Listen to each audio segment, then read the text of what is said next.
मन करे की जराली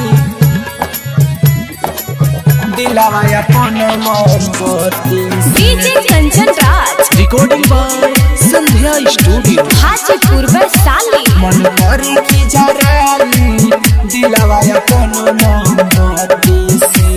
मन करे की जराली दिलावा अपन मोहब्बती से उ तो बिया धोखेबाज हम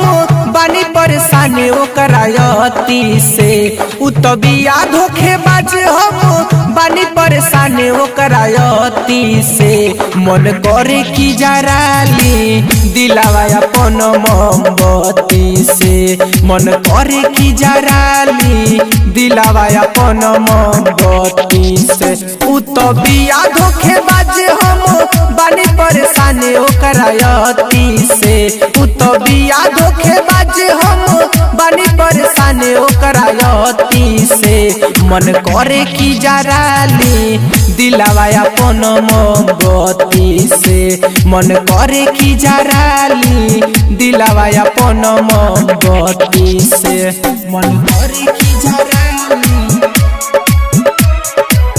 दिलावा अपन मोहब्बती से डीजे कंचन राज मन करे की जराली हाजीपुर वैशाली। मन करे की जराली दिलावा अपन मोहब्बती से बहुते हरी फोन जब करी ध देतिया काट के पहिले तो हरदम राखत रहे कौनवे साट के कौनवे साट के बहुते हरी फोन जब करी ध देतिया काट के पहिले हरदम राखत रहे कौनवे साट के कौनवे साट के चली गइल चिर के सीना हमर यार सुनो नया पति से चली गइल चिर के सीना हमर यार सुनो नया पति से मन करे की जराली दिलावा अपन मोहब्बती से मन करे की जराली दिलावा अपन मोहब्बती से मन करे की जराली दिलावा अपन मोहब्बती से DJ Kanchan Raj recording by Sandhya studio Hajipur Vaishali. मन करे की जराली दिलावा अपन मोहब्बती से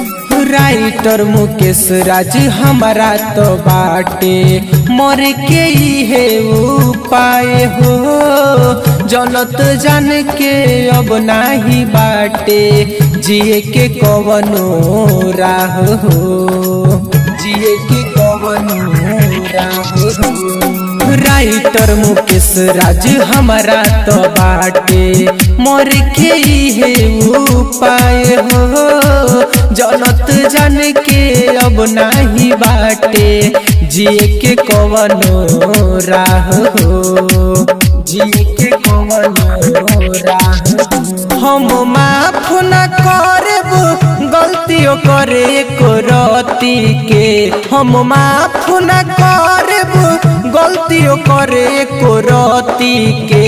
मन करे की जराली दिलावा अपन मोहब्बती से मन करे की जराली दिलावा अपन मोहब्बती से।